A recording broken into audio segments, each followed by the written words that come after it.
अस्सलाम वालेकुम। प्रोग्राम दो राय के साथ मैं हूं असदरीम खान। बात करेंगे वज़ीर आज़म इमरान खान साहब के एक तवील इंटरव्यू के मुतालिक। बहुत सारे ऐसे अमूर थे और हुकूमत से जुड़े हुए ज़ाविये जिन पर इमरान खान साहब ने वजाहत की, कुछ चीज़ों को अहमियत दी और कुछ ऐसे जवाबात थे जिनकी वजह से ज़्यादा सवालिया निशान उठे। हमारे साथ हैं सीनियर सहाफ़ी डॉन न्यूज़ के अपने ज़रा हट के एंकर मुबशर जैदी साहब। बहुत बहुत शुक्रिया मुबशर साहब शो में शामिल होने का और हमें अपना बहुत ही कीमती वक्त देने का। सर ये बताइएगा, राइट फ्रॉम द बिगिनिंग जो इंटरव्यू का मौजू था वो एज़ यूजुअल सिविल मिलिट्री ताल्लुकात था। तो आपके करीब जब वज़ीर आज़म इमरान खान साहब कहते हैं कि जी अफवाज पाकिस्तान रियासत का एक हिस्सा है और उसका एक अपना एक किरदार है, चाहे वो कौमी सलामती के हवाले से हो, चाहे वो दिफा के हवाले से हो, तो अगर सिविलियन गवर्नमेंट उस पर लीन करती है उसमें कोई हर्ज नहीं। और जो उसके दुश्मन हैं, मुखालफीन हैं, वो किसी और की ज़ुबान बोल रहे हैं और किसी और कुव्वत के हाथों में खेल रहे हैं। मेरे ख्याल से उन्होंने एक्सप्रेशन जो यूज़ किया था वो था नादान liberals. How do you see this Mubashar साहब? देखिए, मेरे ख्याल में अगर आइन के मुताबिक बात करें तो बिल्कुल वो सही बात कर रहे हैं, मगर यहाँ जो बात हो रही है वो इस्टेब्लिशमेंट की दिफा के हवाले से नहीं हो रही। यहाँ बात हो रही है कि वो किस तरीके से सियासत में इन्वॉल्व होते हैं।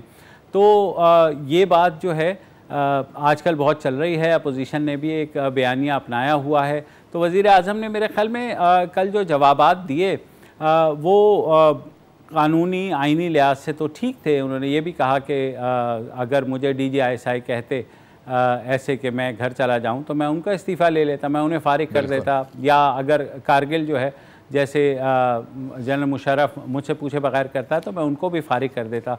कहना बहुत आसान है, इस मुल्क में करना बहुत मुश्किल है, क्योंकि नवाज़ शरीफ ने भी फ़ारिग किया था जनरल मुशर्रफ को, लेकिन फिर जो कुछ हुआ वो हमने देखा।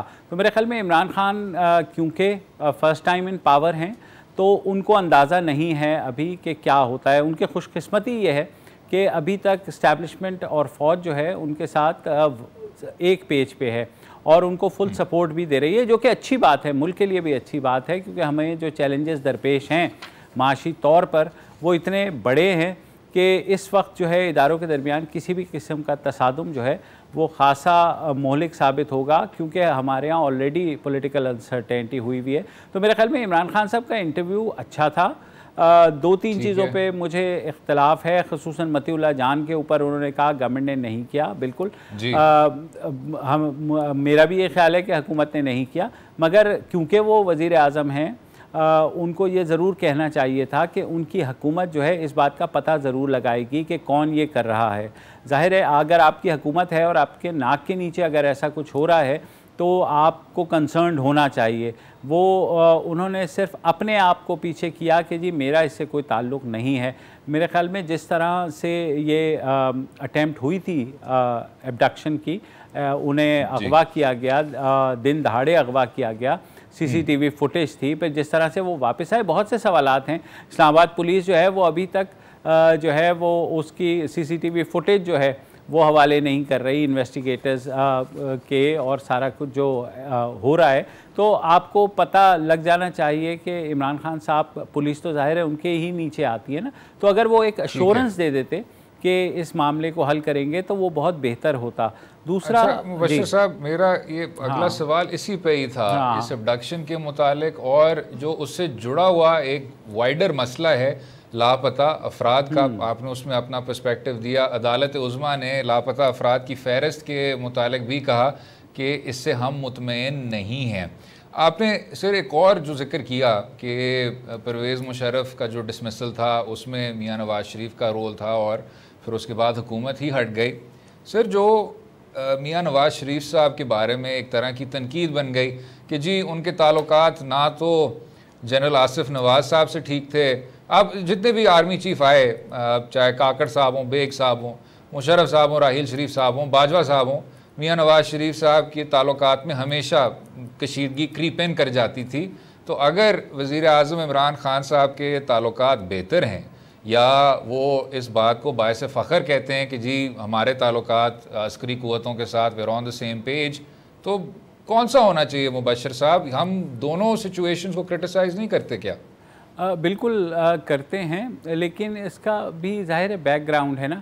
अब आप ये तो कह सकते हैं कि नवाज़ शरीफ साहब से किसी आर्मी चीफ की नहीं बनी, मगर क्यों नहीं बनी? क्या उसमें सिर्फ नवाज़ शरीफ का ही कसूर था? क्या किसी आर्मी चीफ का कोई कसूर नहीं था? तो ये भी बहुत हमें देखना होगा कि शायद ऐसा नहीं था। दोनों तरफ से ज़ाहिर है अगर टग ऑफ वॉर थी तो दोनों तरफ से रस्सी खींची जा रही थी, अपनी तरफ स्पेस गेन करने की कोशिश की जा रही थी। मैं नवाज़ शरीफ साहब का जहाँ तक बात है, उन्होंने अब आकर के ये कहा है कि जनरल ज़हीरुल इस्लाम ने उन्हें पैगाम भिजवाया था या उन्हें कहा और वो डट गए, तो मेरे ख्याल में जो मुक्का लड़ाई के बाद याद आए वो ज़ाहिर है अपने ही मुंह पे मार लेना चाहिए, क्योंकि अगर आप वज़ीर आज़म थे और उस वक्त आपकी मेजॉरिटी थी तो आपको उसी वक्त स्टैंड लेना चाहिए था। ये मुझे याद पता है इस बात का कि वो जो है वहाँ उन्होंने बाद में उस वक्त के आर्मी चीफ को कहा कि वो चाहते हैं कि जनरल रिजवान अख्तर को ISI चीफ बना दें, और फिर बना भी दिया गया। लेकिन सामने कम से कम अगर आप उस वक्त स्टैंड नहीं लेंगे तो ये सारी चीज़ें बेमानी सी लगती हैं कि आप बाद में ये बातें कर रहे हैं। फॉर एग्ज़ाम्पल अब वो कह रहे हैं कि बिल्कुल कोई जो है हमारा जो सिलेक्टर्स हैं उनके साथ उन पर क्रिटिसिज्म कर रहे हैं। बिल्कुल इस बात की इन्वेस्टिगेशन होनी चाहिए और पार्लिमानी कमेटी एक बनी भी है। आई होप कि शायद वो कभी बैठ के करे कि 2018 के इंतखाबात में क्या हुआ। मगर नवाज़ शरीफ साहब को फिर आधा सच नहीं बोलना चाहिए। उन्हें ये भी बताना चाहिए कि जब मार्च में शहबाज शरीफ साहब उनके पास आए थे लंदन, तो वो अश्योरेंस लेकर के आए थे कि इमरान खान को हटा दिया जाएगा, उनकी जगह शाह महमूद कुरैशी आ जाएंगे, और उसके अलावा जो है पंजाब में मुस्लिम लीग नून की हुकूमत भी बन जाएगी। अब जब वो कमिटमेंट, तो उस वक्त तक वो चुप रहे जब तक उनकी बातचीत चल रही थी। जब बातचीत टूट गई तो फिर वो आ गए हैं। मैं अगेन ये कह रहा हूँ कि इन प्रिंसिपल जो है नवाज़ शरीफ गलत बात नहीं कर रहे, मगर जब प्रैक्टिकल आता है, प्रैक्टिकल मोमेंट्स आते हैं ऐसे कि जहाँ पे सिविलियन सुप्रीमेसी को आपने उसका इजहार करना होता है, तो वहाँ आकर के थोड़ी सी कोताहियाँ होती हैं। क्योंकि हमारे यहाँ समहाउ एक परसेप्शन यही बन गई है कि अगर किसी भी डेमोक्रेटिक गवर्नमेंट को सर्वाइव करना है तो अपने ताल्लुकात आपको GHQ से और इस्टेब्लिशमेंट से बहुत अच्छे रखने होंगे। ज़रा से इधर उधर हुआ तो ज़ाहिर है इंस्टेबिलिटी होती है, जो कि हमने गुज़िश्ता 4 साल में देखी। मैं बात कर रहा हूँ 2016 से लेकर के और 2019 तक जिस तरह की इंस्टेबिलिटी हमने देखी, और वो अभी भी चल रही है। अपोजिशन अब सड़कों पर आ रही है, मगर ये चीज़ कह देना कि सिर्फ एक ही का कसूर है तो ऐसा भी नहीं है। एस्टैब्लिशमेंट के अंदर भी ये समहाउ एक अर्ज है कि वो अपनी स्पेस से आगे बढ़कर मज़ीद स्पेस गेन करने की कोशिश करें। चलें, इसी पर वक्फे के बाद गुफ्तगू जारी रहेगी, रहिएगा हमारे साथ।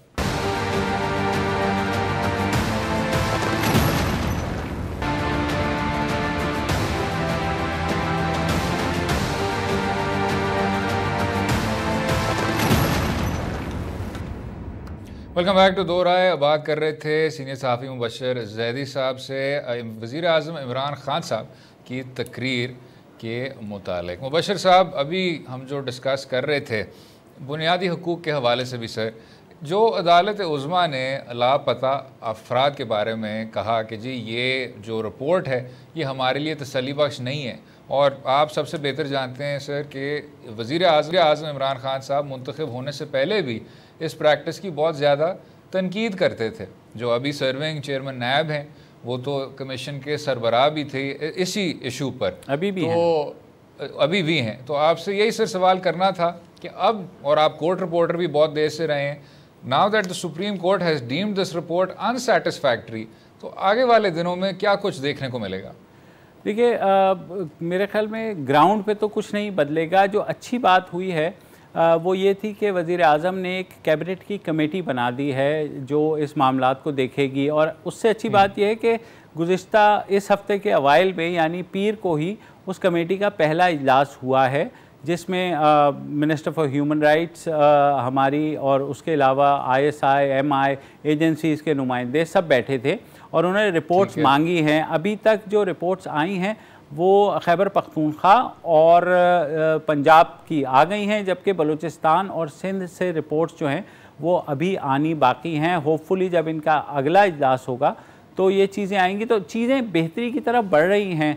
और अगर ये भी है, अगर आप देखें कि अब तरीक़ाकार थोड़ा सा मुख्तलिफ हुआ है कि अब FIR'ें कटनी शुरू हो गई हैं, तो उस पर भी मुझे पता है कि वज़ीर आज़म का अपना इसमें इंटरेस्ट है और उन्होंने बात भी की है कि इस तरह ना उठाया जाए कि उठा करके आप रख लें और बताएं भी ना घर वालों को, बहुत तकलीफ दे है। तो उन्होंने कहा कि उससे बेहतर है कि FIR हो जाए ताकि आप जो हैं कम से कम आपके घर वालों को पता तो हो कि आप पुलिस की कस्टडी में हैं, किसी इदारे की कस्टडी में हैं, वो केस चले, वो बात की बात है, उस केस का मेरिट क्या है। और लापता अफराद का मसला बलूचिस्तान में सबसे ज़्यादा है, अंदरून सिंध भी बहुत है और जो फॉर्मर फाटा है वहाँ पर भी हमें बहुत नज़र आया। तो मैं इस बात में थोड़ा सा यहाँ पे आके ऑप्टिमिस्टिक हूँ कि जो मिनिस्टर फॉर ह्यूमन राइट्स हैं शीरी मज़ारी और जो वज़ीर आज़म हैं, मेरे ख़्याल में वो ख़ुद इंटरेस्ट ले रहे हैं और जो क्वार्टर्स हैं उनको ये समझा रहे हैं लॉ इन्फोर्समेंट एजेंसीज़ को कि ये इस तरह की जो इन्फोर्स्ड अपीयरेंसेस हैं इनको ख़त्म होना चाहिए। ठीक है, अब मुबशर साहब इससे ज़रा हट के, वो तो आप शायद आपके प्रोग्राम का नाम ले लिया विदाउट मीनिंग टू, जो हिज़्ब इख्तिलाफ के एटीट्यूड में कुछ तब्दीली आ रही है, शायद रवैया थोड़ा सा ज़्यादा जारहाना हो गया है। आपने देखा मियां नवाज़ शरीफ साहब अब लंदन में बैठे बहुत अग्रेसिव तकरीर कर रहे हैं और उसके साथ जुड़ा हुआ फजल रहमान साहब का भी उनका किरदार है आपके सामने है। मरीम नवाज़ साहिबा भी अब ये सारी बातें कर रही हैं कि जी हम समझौता हरगिज़ नहीं करेंगे। तो जो अक्टूबर के पहले दूसरे हफ्ते में कुछ आपने एहतजाज स्केजूल किए हुए, इससे क्या कुछ फ़र्क आएगा, किस तरह देखते हैं जनाब? मेरे ख्याल में देखें कुछ फ़र्क तो आएगा क्योंकि जो प्रेशर पड़ेगा, और मेरे ख्याल में अपोजिशन ने बड़ा सिग्निफिकेंट फ़ैसला किया है कि इसको कोयटा से शुरू किया जाए, जहां पहले ही महरूमियाँ बहुत हैं बलूचिस्तान में। वहाँ की जो दो जमातें हैं बड़ी, PKMAP पख्तूनख्वा अवामी मिली पार्टी और JUI, उनके पास स्ट्रीट पावर भी है।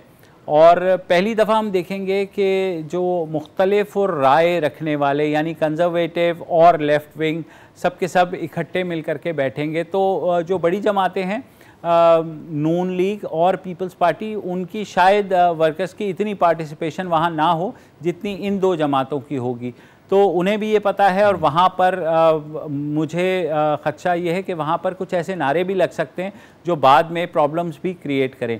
लेकिन कोयटा से जी कोयटा से जब दो सवाल मुबशर साहब। एक तो जो ये पीपल्स डेमोक्रेटिक मूवमेंट है, इससे पहले 90 की दहाई में जो बेनज़ीर भुट्टो साहिबा के साथ कोalition पार्टीज थी उनको पीपल्स डेमोक्रेटिक अलायंस कहा जाता था। उसमें आपने देखा होगा मुस्लिम लीग, जुनेजो, ये पाकिस्तान पीपल्स पार्टी, वट्टू ग्रुप, ये मुख्तलिफ हल्के थे, वो भी लेफ़्ट और राइट से ताल्लुक़ रखते थे। तो ये वाला जो PDM है, क्या ये कुछ मुख्तलिफ है? और दूसरा सवाल मुबशर साहब वो ये कि जब आप बलूचिस्तान से आगाज़ करेंगे तो जो हिज़्ब इख्तिलाफ के अपने नुमाइंदे हैं जो कहते हैं कि जी हम तो बलूचिस्तान से शुरू कर रहे हैं इसलिए क्योंकि कोई पार्टी की अक्सरियत वहाँ नहीं है, किसी ऑपोजिशन पार्टी की, तो ऐसा नहीं होगा कि पीपल्स पार्टी विल स्टील अ मार्च इन सिंध और नून विल स्टील अ मार्च इन पंजाब। उसको आप किस तरह देखते हैं? देखिए, मैं जैसे कह रहा हूँ कि ये सिग्निफिकेंस इसकी ज़रूर है कि जो कुछ कोयटा से शुरू होगा उससे प्रेशर पड़ेगा, और प्रेशर जाहिर है हुकूमत पे भी पड़ेगा और शायद इस्टेब्लिशमेंट के ऊपर भी पड़ेगा, क्योंकि जिस तरह की अगर तकरीरें आप एक्सपेक्ट कर रहे हैं उससे पहले हमें ये भी देखना होगा। कुछ इतलात ये भी हैं कि शायद जो है कुछ लीडरान को नज़रबंद कर दिया जाए, उससे पहले उसमें ना हिस्सा लेने दिया जाए, जिनमें मरीम नवाज़ की बात हो रही है, या फॉर दैट मैटर अगर कोई और अपोजिशन का तगड़ा रहनुमा है वो अगर उसको नज़रबंद करते हैं तो एकदम जो है फ्लेयर्स वो फ्लेयर अप हो जाएंगे सेंटिमेंट्स जो हैं। तो मेरे ख्याल में हुकूमत को चाहिए, कल खान साहब ने भी अपने इंटरव्यू में कहा कि बिल्कुल आप करें, हमें कोई एतराज़ नहीं है, तो उनको इस चीज़ से बिल्कुल परहेज़ करना चाहिए, क्योंकि ये ज़रूर जान लें कि ये अलायंस जो है ये बेशतर अपोजिशन जमातों पर मुश्तमिल है। तो इसकी सिग्निफिकेंस इस लिहाज से ज़रूर है, जो पुराना PDA था जिसमें नवाबजादा नसरुल्लाह लीड कर रहे थे, उसकी अहमियत जो थी वो अपनी जगह थी, मगर उसके अंदर इतनी फोर्स नहीं थी जितनी इस अपोजिशन अलायंस में है। ठीक, और जब इस अपोजिशन अलायंस के बारे में मरीम नवाज़ कहती हैं कि जी अगर खाकान अब्बासी साहब डिटेन हो गए तो कोई और सामने आ जाएंगे, एहसन इकबाल साहब आ जाएंगे, उनको भी आपने नज़रबंद कर लिया तो कोई और आ जाएगा, तो इसमें मुबशर साहब क्या पाकिस्तान मुस्लिम लीग नवाज़ आपको लगता है वो वाला किरदार अदा करेगी, ये हार्ड कोर स्ट्रीट अपोजिशन का, जो कि पहले कभी किसी मुस्लिम लीग अदा ना कर सकी? देखिए, जैसे कोयटा में हो रहा है तो मेरे ख्याल में मुस्लिम लीग नून के लिए ये बड़ी फतह होगी कि उनके 2-4 लीडर्स को नज़रबंद कर दिया जाए, क्योंकि वहाँ जो स्ट्रीट पावर का शो होगा वो नून लीग का नहीं होगा। वहाँ स्ट्रीट पावर का शो होगा पीके मैप का और JUI का, तो वहाँ पर इनके सिर्फ लीडरान ही जाएंगे। तो ये अगर इनको नज़रबंद कर दिया गया तो इनके लिए बड़ी कामयाबी होगी। और जो उसके बाद जलसा जो पंजाब में या सिंध में होगा तो मेरे ख्याल में वो एक नॉच अप होगा, और इनके जो जिस तरह से वर्कर्स रिएक्ट करेंगे, तो मैं फिर कह रहा हूँ कि इमरान खान साहब को चाहिए कि इनको जलसा कर लेने दे, कोई ऐसी बात नहीं है, अपोजिशंस का राइट भी है। तो अगर तो ये इस तरह जलसा हो गया तो मेरे ख्याल में चीज़ें बाद में इतनी फ्लेयर अप नहीं होंगी जितनी अगर हुकूमत ने को प्रीएम्प्ट करने के लिए 2-4 को अगर नज़रबंद करने की कोशिश की तो फिर मसला होगा। बिल्कुल ठीक। सीनियर सहाफ़ी और ज़रा हटके के मेज़बान मुबशर ज़ैदी साहब, बहुत बहुत शुक्रिया शो में शामिल होने का। Thank you for your time. इस पर वक्फ़ा लेंगे, वक्फ़े के बाद बात करेंगे जो वज़ीर आला पंजाब साहब के साथ कुछ PMLN के MPAs की मुलाकात हुई, और फिर उसके बाद उनकी रुकनीत और उनकी जो बेसिक मेंबरशिप थी वो काबिल तवज्जो हो गई। बात करेंगे उस पर, रहिएगा हमारे साथ।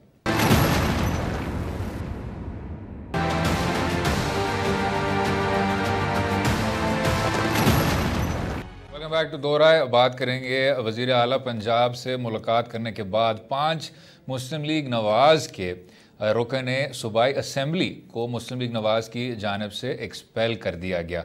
अब ये क्या सिलसिला रहा है, हमारे साथ बात करने के लिए निशात खान डाहा साहब हैं जो कि मुस्लिम लीग नवाज़ से ताल्लुक़ रखते हैं और जो कि serving member provincial assembly Punjab हैं। बहुत बहुत शुक्रिया डाहा साहब शो में शामिल होने का, हमें अपना कीमती वक्त देने का। ये बताइएगा जनाब कि ये सिलसिला क्या रहा है, क्योंकि ऐसे नुमाया हुआ कि 5 MPAs को एक्सपेल कर दिया गया है और साथ में कुछ सेनेटर्स को शो कॉज नोटिस इशू कर दिया गया है। किस तरह देखते हैं सर? मिले ना 5 नहीं थे, 3 थे जो अभी रिसेंटली मिले। उसमें फैसल नियाजी था, अंसारी साहब थे और मौलाना गियासुद्दीन साहब। चौथे जो तो हारे हुए अन्य में थे उसके अंसारी साहब के भाई। दूसरी बात जो आपने सवाल किया, मुझे अभी तक कोई शो कॉज नोटिस नहीं था। तीसरी बात ये सिर्फ हमारी मुस्लिम लीग की रुकनीत जो इनका अख्तियार ये कैंसिल कर सकते हैं, उसके बाद हमने कोई वायलेशन नहीं, कुछ नहीं किया। मैं आपको कानूनी बात बता रहा हूँ। अच्छा, अब इसी कानून को देखते हुए जनाब, आप तो आर्टिकल 63A सबसे ज़्यादा जानते हैं, इसके बाद क्या होगा डाहा साहब? क्या मुस्लिम लीग नवाज से आपका ताल्लुक बरकरार रहेगा या आपने सोचा कि शायद जब तक MPA हूँ और नून से हूँ मेरा ताल्लुक हाथ रहेगा, आगे टिकट नहीं देंगे तो किसी और की ले लेंगे। ठीक सर। और जो एक तरह से सवाल उठाया जा रहा है कि एक फॉरवर्ड ब्लॉक बन रहा है, फॉरवर्ड ब्लॉक बनने के इम्कानात हैं और उस वजह से कानून साजी पर वाज़े असर पड़ सकता है पंजाब असम्बली के ही हदूद में रहते हुए, उसको किस तरह देखते हैं सर? नहीं, अभी तो ऐसा कोई प्रोग्राम नहीं, अगर है तो मेरे नोटिस में नहीं है। अभी ऐसा कोई बराबर ये फॉरवर्ड ब्लॉक बनाने वाला। बाकी ये है कि सच बोलना चाहिए, हम किसी के खरीदे हुए तो नहीं है भाई। जो वो कहे हम उनके मुताबिक बोले। देखिए, हमने ओथ लिया हुआ असेंबली में, जो ओथ होता है वो नवाज शरीफ का या इमरान खान का नहीं होता, वो होता पाकिस्तान के लिए होता। हम पाकिस्तान के वफादार रहेंगे, उनके अदारों का ख्याल रखेंगे, हम कोई बात बार पब्लिक प्लेस पे नहीं करेंगे जो हमारे अंदर होती, ये ओथ होता है। तो वो ओथ के खिलाफ वर्जी गुनाह के मेरे में आता है, वो तो हम नहीं कर सकते। अगर कोई सवाल करता है तो उसका जवाब तो सही देना चाहिए, ईमानदारी। बिल्कुल ठीक। अच्छा, कुछ न्यूज़ रिपोर्ट्स के मुताबिक डाहा साहब आपकी जो पार्टी की बेसिक रुकनीत थी उसको भी रिवोक कर दिया गया, क्या उस सिलसिले में कोई? मैं तो खुद कह रहा हूँ रुकनीत कर सकते हैं, वो उनका इख्तियार है, बाकी कुछ नहीं। ठीक सर, मेरा सवाल था कि क्या उस सिलसिले में कोई शो कॉज नोटिस मिला आपको? शायद नहीं, मैंने सुना है कि उन्होंने जब 6 महीने पहले मेरी रुकनीत कैंसिल की थी, उसके बाद मुझे आज दिन तक कोई वो जो शो का नोटिस उस वक्त मिला था उसका मैंने जवाब दे दिया था। उसके बाद इन्होंने कहा कि हम कोर्ट में जाएंगे, आप क्यों नहीं गए, उनकी मर्जी। मैं कहा ठीक है जाएगी, कोर्ट में भी जाए, वहां भी जवाब दे देंगे। तो हमने वायलेशन ठीक हुई, किसी से मिलना कोई वायलेशन है ना? अगर मिलना वायलेशन तो सारे मिलते हैं, ख्वाजा साद रफीक भी मिलता है, इनके MNA भी मिलते हैं, MPA भी मिलते हैं, सेनेटर भी मिलते हैं। अच्छा, उसी ये तो मुलाकात पर कहीं भी नहीं लिखा हुआ, ये खुद भी मिलते हैं। ठीक। अच्छा डाहा साहब, अगर ये मिल के मुकर जाते हैं, मेरे से लोग पूछते हैं, मैं कहता हूँ हाँ जी मिला हूँ। अब ये देखे ना, ये कहते हैं हम हमारी कोई फौजियों से मीटिंग नहीं हुई, मुकरे रहे। जब बात खुल गई तो कहने लगे हाँ जी हम तो फलां काम के लिए गए थे। कभी कहते हमारी कोई जदाद ही नहीं, फिर जब जदाद निकल आती कहते वो ऐसे थी ऐसे। तो मतलब है कि मैं तो नहीं झूठ बोलना चाहता, मुझे क्या जरूरत है झूठ बोलने। नहीं डाहा साहब, अगर हम इस मुलाकात पर भी आज, और इन्हीं न्यूज़ रिपोर्ट्स में लिखा हुआ है सर कि आपने कहा कि वज़ीर आला पंजाब से कुछ मसाइल डिस्कस हुए, वो सर मसाइल क्या थे और वज़ीर आला पंजाब ने उनके हल क्या बताए या क्या कोई तजवीज़ दी उस तरह? नहीं, जो मेरे मसाइल थे ना वो तो मेरे इलाके के थे। मैंने यूनिवर्सिटी मांगी, मैंने फंड मांगे, वो उन्होंने मुझे दिए। और मेरे जाती क्या मसाइल होते, अल्लाह न करे मैंने इनसे कभी कुछ नहीं मांगा, आपने दिए, इनसे क्या मांगना। उन्होंने मुझे फंड दिए हैं, उन्होंने हमें जो यूनिवर्सिटी का भी कहा है उसमें, बल्कि जो PTI के थे वो भी इसमें मेरा साथ दे रहे हैं कि डिस्ट्रिक्ट हेडक्वार्टर है, वहाँ जमीन भी पड़ी है, तो CM ने वादा किया है इंशाल्लाह यूनिवर्सिटी भी बनेगी यहाँ पर। मेरे जाती तो भाई कोई मसाइल नहीं है। MLN से आपके ताल्लुकात बरकरार हैं और कि कोई फॉरवर्ड ब्लॉक बनने के इम्कानात नहीं है, तो अब आने वाले दिनों सर सॉरी, मैं ये नहीं कह रहा कि नहीं है, मैं ये कह रहा हूँ मेरे नोटिस में नहीं है। हमारी अभी तक इस टॉपिक पे कोई मीटिंग नहीं हुई फॉरवर्ड ब्लॉक के सिलसिले में। अब मेरी 2 महीने हो गए, मेरी CM साहब से कोई मुलाकात नहीं। ये 3 लोगों ने मुलाकात की, वो मसाइल थे उनके अपने अपने वो लेके गए मेरे नोटिस में नहीं है, तो इस किस्म की मुलाकात हुई हो फॉरवर्ड ब्लॉक की। बिल्कुल ठीक। डाहा साहब बहुत बहुत शुक्रिया शो में शामिल होने का, हमें अपना वक्त देने का। इसी पर वक्फा लेंगे, वक्फे के बाद कुछ बैनुल-अक़वामी अमूर के बारे में बात करेंगे, अफगानिस्तान में जहां अमरीकी इनखला हुआ चाहता है। रहिएगा हमारे साथ।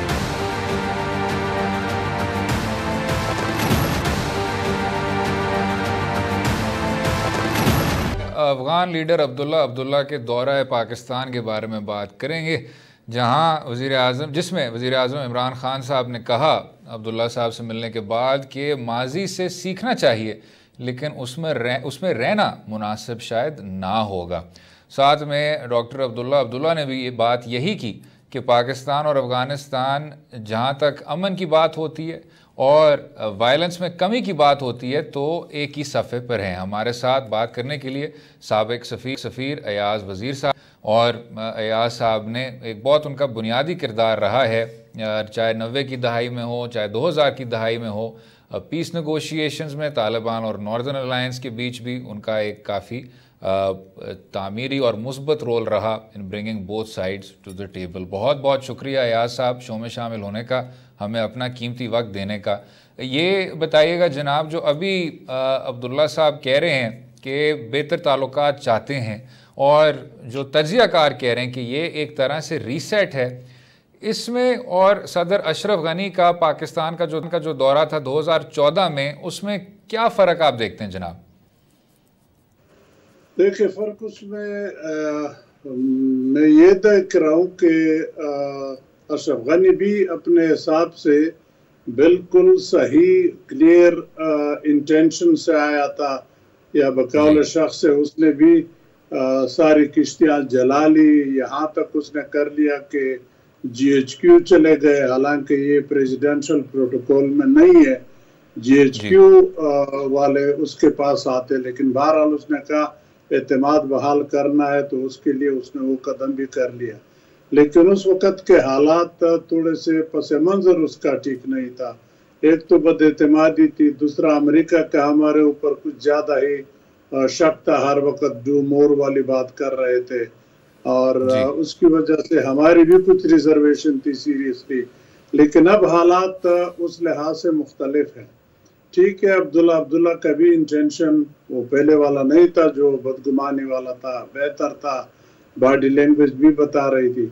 लेकिन साथ में उधर जो दोहा वाली एग्रीमेंट हुई थी अमेरिका और तालिबान के दरमियान में, उसने भी खासा रास्ता हमवार किया था। अमेरिका और दुनिया का attitude towards return of peace to Afghanistan, उसमें भी खासी तब्दीली आ गई है।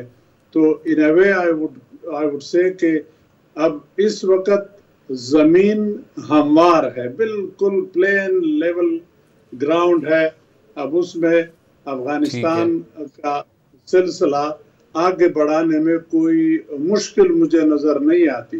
तो अब अफगान जंग से तालिबान भी तंग है, अशरफ गनी या अब्दुल्ला इनकी हुकूमत वो भी, हर एक आदमी तंग है। तो अब उसके लिए पेशरफ्त करने में आसानी इसलिए है कि अमेरिका के साथ तो ऑलरेडी एग्रीमेंट हो गया। अब वो असली मुश्किल मरहला जो अफगानी आपस में इस पर मुत्तफिक होंगे कि आइंदा की हुकूमत कैसे होगी, वो ज़रा मुश्किल मरहला है, उसमें लगे हैं। अभी एजेंडा पे अभी तक इसलिए इत्तेफाक नहीं हुआ, दोहा में लगे हुए। लेकिन लगता है आपके सवाल के जवाब में मैं इतना कहूँगा कि जो मैंने सुना अब्दुल्ला साहब को यहाँ पे और उसकी बॉडी लैंग्वेज और इसी तरह हमारे शाह महमूद कुरैशी साहब की तकरीर या उनकी बॉडी लैंग्वेज, उसमें बहुत बड़ा फर्क आ चुका है पहले से। तो दोनों गोया गले मिलने के लिए बड़े बेताब हैं।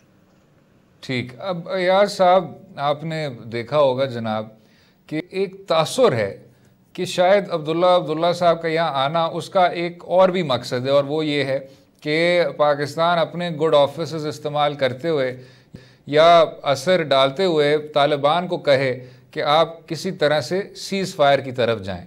लेकिन तालिबान शायद इस बात पर राज़ी नहीं। इस बात में कोई वज़न है? देखिए, ये एक टॉकिंग पॉइंट एक ये भी हो सकता है, लेकिन सारा विजिट इस एक टॉकिंग पॉइंट के ऊपर मैं नहीं समझता कि हुआ होगा, क्योंकि ये तो अब्दुल्ला भी जानते हैं। हर एक वो आदमी जो अफगानिस्तान को थोड़ा बहुत जानता है, वो ये समझता है कि तालिबान सीज फायर को एक्सेप्ट नहीं करेंगे जब तक के आइंदा के हुकूमत के खदोखाल के बारे में दोनों के दरमियान कोई इत्तेफाक न हो जाए। जब उस पे इत्तेफाक हो जाए उसके बाद सीज फायर के इम्कान है, वरना तालिबान अगर सीज फायर कर ले तो फिर अफगानिस्तान के अंदर तो लड़ाई ख़त्म हो गई, फिर तो मसला ही नहीं है। बातचीत तो कर इसलिए रहे कि तालिबान लड़ रहे हैं इस हुकूमत को, तो वो सिरे से मानते नहीं है। वो कहते हैं अमेरिका का पिट्टो है, तो उस पिट्टो हुकूमत के साथ कोई रास्ता निकालने के लिए बैठे हैं, लेकिन प्रेशर उनका रहेगा। अगर सीज फायर कर ले तो उसका जो फुट सोल्जर है वो तो बंदूक उठा के घर चला जाएगा, फिर उसको दोबारा उस जगह लाना खासा मुश्किल है। तो वो कभी भी सीज फायर नहीं मानेगा जब तक के आइंदा की जो शक्ल आएगी हुकूमत की उस पर कोई अंडरस्टैंडिंग डेवलप ना हो। बिल्कुल ठीक। अब साथ में यार साहब, जो अब्दुल्ला साहब थे वो भी माजी में पाकिस्तान के किरदार की सख्त तनकीद करते थे, लेकिन अब उनकी टोन में एक वाज़े नरमी सुनने को मिली है। लेकिन इसके साथ साथ जो शायद अहमद शाह मसूद के साथ ताल्लुक़ रखने वाला ग्रुप है या जो नॉर्दर्न अलायंस से ज़्यादा ताल्लुक़ रखता है, अमरुल्लाह साले के बयानात आपके सामने हैं सर। अभी भी अफ़गान पॉलिसी मेकिंग में एक वाज़े तासुर है कि पाकिस्तान का जो किरदार है वो बुनियादी तौर पर मनफी है। तो क्या उस ओपिनियन को भी तब्दील किया जा सकता है विद इन अफ़गान सर्कल्स? देखिए, उसका थोड़ा सा बैकग्राउंड कोई आध मिनट उस पर लूंगा टू अंडरस्टैंड दिस प्रॉब्लम। जी प्लीज़।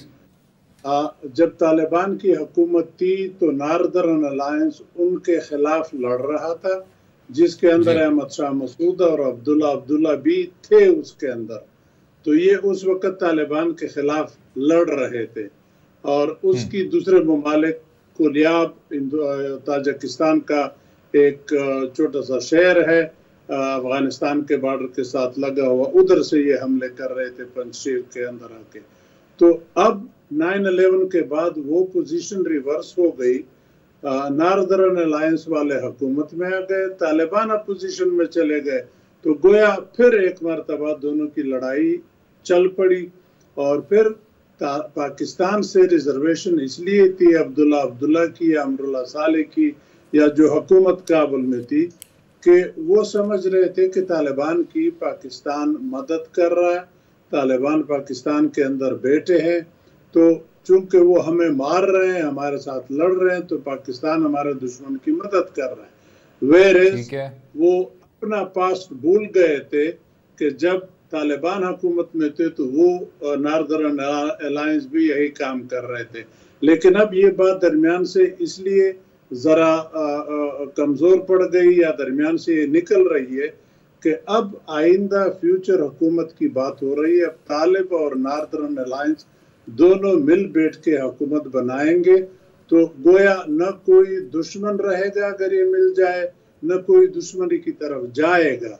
तो अब वो पोजीशन बदल गई है, इसलिए अब्दुल्ला को भी रिजर्वेशन नहीं होगी, हमें भी रिजर्वेशन उसके साथ दोस्ती में नहीं होगी, बल्कि हमारे दोनों के दोस्ती का फायदा होगा, क्योंकि तालिबान के साथ तो हमारे ऑलरेडी से दोस्ती है, इनके साथ हो जाए और इनके और तालिबान की दोस्ती हो जाए, फिर तो सब बकौल शख्स से वारे वारे हैं। साबिक एम्बेसडर अयाज वज़ीर साहब, बहुत शुक्रिया शामिल होने का, हमें अपना कीमती वक्त देने का। और जैसे आपने सुना, ये ख़ित्ते के लिए भी अशद ज़रूरत रखता है कि अफ़गानिस्तान में ना सिर्फ अमन हो, उसका भी जो मुस्बत असर है वो पाकिस्तान तक एक्सटेंड हो सके। इसी पर इजाज़त लेंगे। उम्मीद है आपको आज का प्रोग्राम पसंद आया होगा। अपनी राय से भी आगाह कीजिए और कल तक इजाज़त दें। खुदा हाफ़िज़।